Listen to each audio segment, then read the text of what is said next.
Mister shadow, நீங்க யாரா வேணா இருங்க, ஆனா 2 விஷயத்தை நல்லா புரிஞ்சுக்கோங்க. முதல்ல, நேத்து நைட்டு நான் குடிச்சிருந்தேன். நமக்குள்ள நடந்த எல்லாமே ஒரு ஆக்சிடென்ட். 2வது விஷயம், என்கிட்ட காசு இல்லாம இருக்கலாம், ஆனா என் மனசாட்சி இன்னும் சாகல. நீங்க எனக்கு உதவ நினைக்கிறீங்க, அதுக்கு தேங்க்ஸ். ஆனா உங்க பணம் எனக்கு வேண்டாம். பிரகாஷ் நித்யாவையே வைத்து கண் வாங்காமல் பார்த்து கொண்டிருப்பதை கவனித்த அக்ஷயா உடனே பிரகாஷுக்கு முன்னால் வந்து எதேர்ச்சியாக நிற்பது போல நித்யாவை பார்க்க விடாமல் அவனை தடுத்தாள். அப்படி இருந்தும் அக்ஷயாவிடம் இருந்து சற்று தள்ளி நின்ற பிரகாஷ் நித்யாவை பார்த்து ரசிக்க ஆரம்பித்தான். இதை அக்ஷயாவால் தாங்கிக் கொள்ள முடியவில்லை. உடனே கால் ஸ்லிப்பாகி கீழே விழுவது போல நடித்த அக்ஷயா தன்னுடைய கணுக்காலை பிடித்துக் கொண்டு, ஐயோ அம்மா, வலிக்குதே, என் கால் போச்சே என்று கத்தினாள். உடனே அவளுக்கு அருகில் வந்த மேனகா பிரகாஷின் கண்கள் சென்ற திசையை கவனித்தாள். உடனே என்ன நடந்திருக்கும் என்பதை புரிந்து கொண்ட அவள், பிரகாஷ், அக்ஷயோட கால் சுலுக்கிருச்சுன்னு நினைக்கிறேன், சீக்கிரம் இங்க வந்து என்னன்னு பாருங்க என்று வேண்டுமென்றே சத்தமாக கூறினாள். ஆனால் பிரகாஷ் இது எதையும் காதில் வாங்கிக் கொள்ளவே இல்லை. அவன் நித்யாவையும் அவளுக்கு அருகில் இருந்த பிங்க் கலர் காரையுமே பார்த்து கொண்டிருந்தான். அந்த காரை பார்த்தவுடன், ராகவ் தவிர உலகத்திலே இந்த மாதிரி வினோதமான கலர்ல வேற யாரும் கார் வச்சிருக்க மாட்டாங்க. நித்யா, நீ உண்மையிலேயே பெரிய ஆளுதான். உன் மனசுல வேற ஒருத்தர் இருக்கான். அவனோட குழந்தைய இப்ப நீ உன் வயித்துல சுமந்துட்டு இருக்கன்னு தெரிஞ்சோ இந்த ராகவ் உனக்காக இப்படி கிறுக்குத்தனமா எதையாவது செஞ்சுட்டு இருக்கான் பாரு என்று நினைத்த பிரகாஷின் உதடுகளில் ஒரு ஏளன புன்னகை தோன்றியது. தான் இவ்வளவு சத்தமாக கத்தியும் பிரகாஷ் அங்கிருந்து நகராமல் நித்யாவையே வெறித்து பார்த்து கொண்டிருப்பதை பார்த்த மேனகா பல்லை கடித்துக் கொண்டு அவனுக்கு அருகில் வந்து, பிரகாஷ், உங்ககிட்டதான் சொல்றேன், அங்க பாருங்க, அக்ஷய கல்ல அடிபட்டுடுச்சு, போய் அவளை முதல்ல கவனிங்க என்று கூறினாள். மேனகா கூறியதை கேட்டவுடன் பிரகாஷிற்கு எரிச்சலாக வந்தது. ஆனால் இப்போது அதை அவனால் வெளியில் காட்ட முடியாது. அதனால் மனசே இல்லாமல் நித்யாவிடம் இருந்து பார்வையை விலகியவன் அக்ஷயாவிற்காக அருகில் வந்தான். அங்கே அக்ஷயா தன்னுடைய காலை பிடித்துக் கொண்டு, ஆ, வலி தாங்க முடியலையே என்று சினுங்கிக் கொண்டிருந்தாள். ஏ அக்ஷயா, இப்போ உனக்கு என்ன ஆச்சு, ஏன் இப்படி கத்திட்டு இருக்க என்று பிரகாஷ் வேண்டாவெறுப்பாக கேட்டான். கால் ஸ்லிப்பாகி கீழே விழுந்துட்டேன் பிரகாஷ் என்று அக்ஷயா கூறினாள். அப்போதுதான் அக்ஷயா காலில் அணிந்திருந்த 10 சென்டிமீட்டர் உயரம் கொண்ட ஹீல்ஸை பார்த்த பிரகாஷ் முகத்தை சுளித்துக் கொண்டு, ஏ அக்ஷயா, உனக்கு கொஞ்சமாவது அறிவு இருக்கா? எதுக்கு இப்ப நீ ஹீல்ஸ் போட்ட?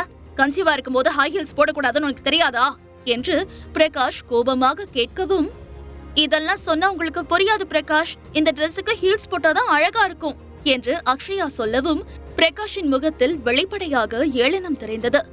நீ என்னதான் லேயர் லேயரா பெயிண்ட் அடிக்கிற மாதிரி மேக்கப் போட்டு ஹை ஹீல்ஸ் போட்டு பிராண்டட் ட்ரெஸ் போட்டிருந்தாலும் எதுவுமே இல்லாம சிம்பிளா ஒரு ஒயிட் கலர் ட்ரெஸ்ல சாதாரண ஸ்னிக்கர்ஸ்ல இருக்கிற நித்யாவோட நேச்சுரல் அழகுக்கு முன்னாடி நீ ஒரு டம்மி பீஸ் தான் என்று நினைத்த அவன் மீண்டும் நித்யாவை பார்க்க ஆரம்பித்தான். இவ்ளோ பேர் இருக்காங்களேன்னு கொஞ்சமாவது இவனுக்கு விவஸ்தை இருக்கா? அந்த நித்யா கிட்ட அப்படி என்ன இருக்குன்னு இவன் பிச்சைக்கார மிட்டாய் கடையை விரிச்சு பாக்குற மாதிரி பார்த்துட்டே இருக்கான் என்று நினைத்த அக்ஷயாவிற்கு எழுந்து சென்று அவனுடைய கன்னத்தில் பளார் பளார் என்று அறிய வேண்டும் போல ஆத்திரமாக இருந்தது. கஷ்டப்பட்டு தன்னை கட்டுப்படுத்திக் கொண்டவள், ஐயோ, என் கால் ரொம்ப வலிக்குது பிரகாஷ், இன்னைக்கு நீங்க தான் என்ன கைய பிடிச்சு கூட்டிட்டு போகணும்னு நினைக்கிறேன் என்று கொஞ்சம் குரலில் கூறினாள். அக்ஷயாவின் குரல் கேட்டதும், கால் தானே சுளுக்கிருக்கு, இதுக்கு இப்படி உயிரே போற மாதிரி சீன் கிரியேட் பண்ணிட்டு இருக்க என்று நினைத்துக் கொண்டே எரிச்சலுடன் திரும்பினான் பிரகாஷ். நீ ஒன்னு கவலைப்படாத அக்ஷயா, மாப்பிள்ள உன் மேல உயிரே வச்சிருக்காரு, அதோட நீ இப்ப கர்ப்பமா வேற இருக்க, உன்னை தூக்கிட்டே கூட போவாரு, என்ன மாப்பிள்ள, நான் சொல்றது சரிதானே என்று மேனகா கேட்கவும், உன்னெல்லாம் தூக்கிட்டு போயிட்டாலும் என்று நினைத்து கடுப்பான பிரகாஷ், ஆமா ஆண்டி என்று வரவழைத்துக் கொண்ட புன்னகையுடன் கூறினான். டார்லிங், அக்ஷயாவையும் பிரகாஷையும் பார்க்கும்போது மேட் ஃபார் ஈச் அதர் மாதிரி இருக்காங்கல்ல, இவங்களை பார்க்கும்போது நம்ம 2 பேரையும் பார்க்கிற மாதிரியே இருக்குங்க என்று மேனகா நிதிஷிடம் கூறினாள். எஸ் மேனகா, நிச்சயமா இவங்களுக்கு பிறக்க போற குழந்தையும் நம்ம ஆதிஷ் மாதிரி ரொம்ப அழகா இருப்பான் பாரு என்று நிதிஷ் கூறினார்.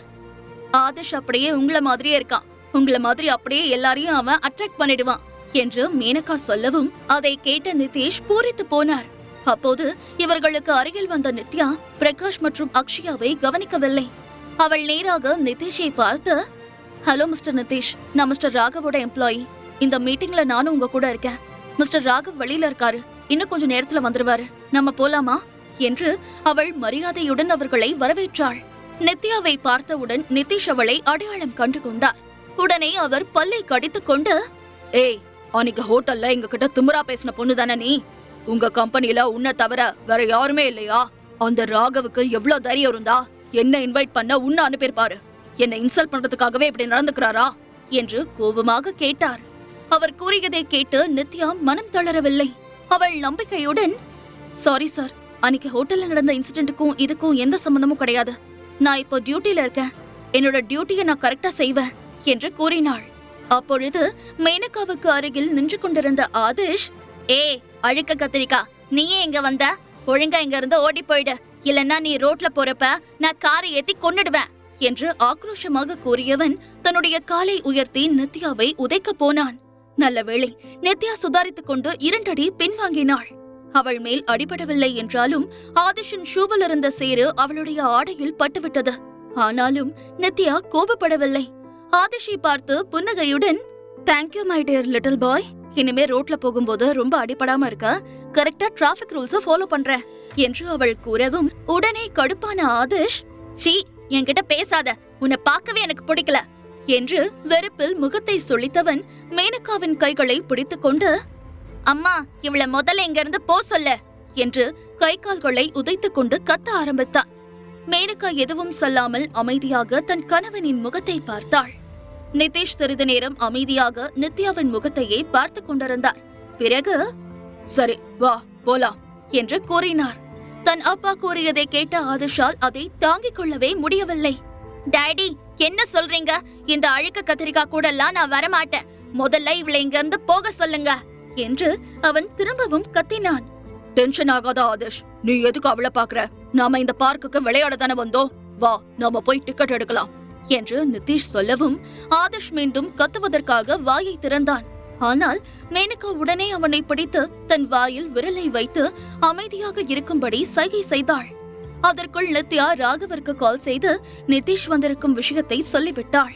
பிறகு அவர்கள் அனைவரையும் அழைத்துக் கொண்டு அந்த பார்க்குக்குள் சென்றாள். அவள் அமைதியாக இருந்தாலும் மிகவும் விழிப்புடன் இருந்தாள். குறிப்பாக ஆதிஷ் மற்றும் மேனகாவின் மீது அவளுடைய கண்கள் இருந்தது. உள்ளே வந்தவுடன் நடந்தது அனைத்தையும் மறந்துவிட்டு ஆதிஷ் விளையாட ஓடிவிட்டான். அடுத்த 5 நிமிடத்தில் ராகவ் அங்கு வந்துவிட்டான். நித்யாவை அருகில் பார்த்த பிறகு பிரகாஷால் வேறு எதிலும் கவனம் செலுத்த முடியவில்லை. அவள் பின்னாலேயே அலைந்து கொண்டிருந்தான். பிரகாஷ் நித்யாவை நெருங்காமல் ராகவ் தான் அவளை பாதுகாத்தான். இதையெல்லாம் பார்த்து கொண்டிருந்த அக்ஷயா மேனகாவின் தோள்களை பிடித்து அழுத்தி, அம்மா அங்க பாருமா, அந்த அயோக்கியன் இவ்ளோ நாளா இல்லாத அப்படி என்னத்தான் அந்த நித்யா கிட்ட பார்த்தான்னு தெரியல, இப்படி நாய் மாதிரி அவ பின்னாடியே அலைஞ்சிட்டு இருக்கா என்று திட்டினாள்.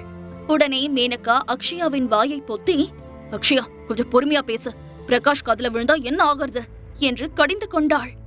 இவன் இப்படி பண்றத பாத்துட்டு எப்படிமா என்னால பொறுமையா இருக்க முடியும்? ஆரம்பத்துல இருந்தே இந்த நித்யா மேல இவனுக்கு இன்ட்ரெஸ்ட் இருந்ததில்ல.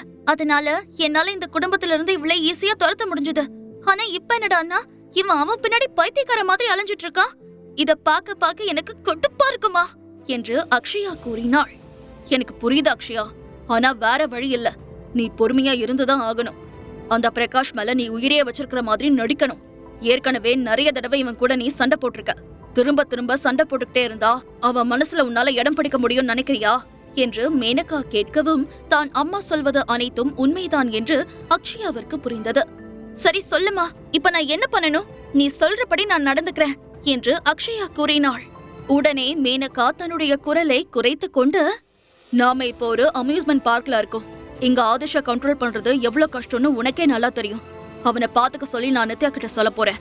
நிதிஷ் இப்போ அந்த கம்பெனியோட வேல்யூபிள் கஸ்டமர். அதனால அவளுக்கு வேற வழி இல்ல, அவனை பாத்துக்கிட்டு தான் ஆகணும். ஆதிஷ்க்கு ஏதாவது ஒண்ணுனா நிச்சயம் நிதிஷ் இந்த நித்யாவை சும்மா விட மாட்டாரு. அதே நேரம் நான் ராகவையும் நிதிஷையும் கூட்டிக்கிட்டு பிசினஸ் பேசுறதுக்கு யாரும் இல்லாத ஒதுக்குப்புறமான இடத்துக்கு கூட்டிட்டு போறேன். பிரகாஷும் நீயும் மட்டும்தான் தனியா இருப்பீங்க. அவன் கிட்ட நீ நயமா நடந்துக்கிட்டு அவன் மனசுல இடம் பிடிக்கிற வழிய பாரு என்று மேனகா கூறினாள். சூப்பர் பிளான்மா. நிச்சயம் ஆதிஷ் தன்னோட வாளை சுருட்டிக்கிட்டு சும்மா இருக்க மாட்டான். அவன் நித்யாவை பழி வாங்கறதுக்காகவே ஏதாவது பண்ணுவான். அதனால அவளுக்கும் அப்பாவுக்கும் நடுவுல மிஸ் அண்டர்ஸ்டாண்டிங் வரும். அதே நேரம் பிரகாஷ் கூட நான் க்ளோஸா இருக்க முடியும். ஒரே கல்லுல 2 மாங்கா என்று அக்ஷயா சந்தோஷத்துடன் சொல்லவும், சரி சரி உன் கூட ரொம்ப நேரம் பேசிட்டு இருந்துட்டேன். ரொம்ப நேரம் அவரை தனியா விடக்கூடாது. நான் அவர்கிட்ட போறேன் என்று கூறிய மேனகா மிகவும் அன்பானவள் போல தன்னுடைய ட்ரேட்மார்க் புன்னகையை அணிந்து கொண்டு நிதிஷுக்கு அருகில் சென்றாள். மேனகாவை பார்த்த நிதிஷ், என்ன மேனகா, அக்ஷயாவுக்கு இன்னும் கால் ரொம்ப வலிக்குதா? எல்லாத்தையும் கேன்சல் பண்ணிட்டு ஹாஸ்பிட்டலுக்கு வேணா போலாமா என்று கேட்டார். இல்ல டார்லிங், தன்னால மத்தவங்க கஷ்டப்படக்கூடாதுன்னு நினைக்கிற மனசு அவளுக்கு. ஆதிஷ் இங்க ஜாலியா விளையாடுறதுக்கு வந்திருக்கான். தன்னால அவனோட சந்தோஷத்துக்கு எந்த குறையும் வந்துடக்கூடாதுன்னு அவ வலிச்சாலும் வெளியே சொல்ல மாட்டா என்று மேனகா சொல்லவும் உடனே திரும்பி அக்ஷயாவை பார்த்த நிதிஷ், பாவம் மேனகா, இந்த மாதிரி ஒரு அப்பாவை பொண்ணு அவங்க அப்பா கூட விட்டுட்டு வந்துட்டீங்க. இவ அங்க ரொம்ப கஷ்டப்பட்டிருப்பால என்று அவர் கூறவும் உடனே மேனகா தன்னுடைய முகத்தை சுளித்துக் கொண்டு, அவர் எவ்வளவு கஷ்டப்பட்டாலும் பொண்ணு நல்லாதான் வளர்த்திருக்காரு. ஆனா அவர் கூட்டிட்டு வந்தாரே அந்த பொண்ணு, அவளாலதான் அக்ஷயா ரொம்ப கஷ்டப்பட்டிருக்கா என்று கூறிய மேனகா வராத கண்ணீரை தன்னுடைய புடவை முந்தானையை எடுத்து துடைத்துக் கொண்டாள். இதை பார்த்தவுடன் நிதிஷின் இதயம் உருகிவிட்டது. நீ ஒன்னும் கவலைப்படாத மேனகா, அதான் நாம இப்ப வந்துட்டோமே. இனிமே அக்ஷயாவுக்கு எந்த கஷ்டமும் வராம நாம பத்திரமா பாத்துக்கலாம். அது சரி, அந்த பொண்ணுன்னு சொல்றியே, அவ சாரதாவோட பொண்ணு தானே என்று நிதிஷ் சந்தேகமாக கேட்கவும், ஆமாங்க, அவளேதான். அவ வேற யாரும் இல்ல, அதோ அங்க நிக்கிறாளே அந்த நித்யாதான் என்று மேனகா கூறினாள். நித்யா கூறியதை கேட்டவுடன் இத்தனை ஆண்டுகள் கழித்து தன் சொந்த மகளை பார்க்கிறோம் என்ற பரவசமோ சந்தோஷமோ ஒரு துளி கூட நிதிஷின் முகத்தில் இல்லை. நான் முத தடவை பார்க்கும் போதே நினைச்சேன், என்னடா இது, இந்த பொண்ணு அப்படியே சாரதா மாதிரியே இருக்காளேன்னு என்று நிதிஷ் சொல்லிக் கொண்டிருக்கும் போதே குறுக்கிட்ட மேனகா, ஆமாங்க, சாரதாக்கா ரொம்ப நல்லவங்க. அவங்க யாரையும் அதிர்ந்து ஒரு வார்த்தை கூட பேச மாட்டாங்க. ஆனா இந்த நித்யா அப்படி இல்ல, சரியான வாயாடி, அடங்க பிடாரி. இவ அந்த வீட்ல இருந்துகிட்டு நம்ம அக்ஷயாவை கொஞ்ச நெஞ்ச பாடுபடுத்தல, ஒரு அடிமை மாதிரி குடும்பப்படுத்திருக்கா. இப்ப வரைக்கும் அக்ஷயா நித்யாவ தன் கூட பிறந்த அக்காவா தான் நினைச்சிட்டு இருக்கா. ஆனா அவ அப்படி நினைக்கவே இல்ல. அக்ஷயாவ தன்னோட எதிரியா தான் நினைச்சிட்டு இருக்கா. அது மட்டும் இல்லங்க, அக்ஷயாவோட இந்த இறக்க குணத்தை பயன்படுத்திக்கிட்டு அவ வாழ்க்கையிலேயே இந்த நித்யா பங்கு போட முயற்சி பண்ணிருக்கா என்று மேனகா சொல்லவும் இதை கேட்டு முகத்தை சுளித்த நிதிஷ், இவ்ளோ மோசமானவளா இந்த நித்யா என்று நம்ப முடியாமல் கேட்டார். ஆமாங்க, அன்னைக்கு ஹோட்டல்ல கூட அவ எவ்வளவு திமிரா நடந்துட்டா பாத்தீங்களா என்று தூபம் போட்ட மேனகா, நீங்களும் சாரதா அக்காவும் ரொம்ப சாஃப்ட் கேரக்டர், யார் மனசும் கஷ்டப்படுற மாதிரி பேசவே மாட்டீங்க. ஆனா நித்யா ஏன் இப்படி இருக்கா? அதுக்கு என்ன காரணமா இருக்கும் என்று நிதிஷை ஓரக்கண்ணால் பார்த்து கொண்டே யோசிப்பது போல நடித்தாள் மேனகா. மேனகா கூறியதை கேட்ட நிதிஷின் ரத்தம் கொதித்தது. அவர் ஆவேசமாக, இந்த நித்யா கண்டிப்பா எனக்கு பிறந்திருக்க வாய்ப்பே இல்ல. அவளோட இந்த கேரக்டருக்கெல்லாம் காரணம் அவளோட உண்மையான அப்பாவாதான் இருக்கும் என்று முகத்தை சுளித்துக் கொண்டு சற்று தொலைவில் ராகவுடன் பேசிக் கொண்டிருக்கும் நித்யாவை அருவருப்புடன் பார்த்தவாறே நிதிஷ் கூறினார். நிதிஷ் கூறியதை கேட்டவுடன் தன்னுடைய திட்டம் வெற்றி பெற்றுக் கொண்டிருப்பதை பார்த்த மேனகாவின் உதடுகளில் ஒரு நயவஞ்சக சிரிப்பு தோன்றியது. முழு கதையையும் கேட்டு மகிழ பாக்கெட் FM ஆப்பை டவுன்லோட் செய்யுங்கள். லிங்க் டிஸ்கிரிப்ஷனில் கொடுக்கப்பட்டுள்ளது.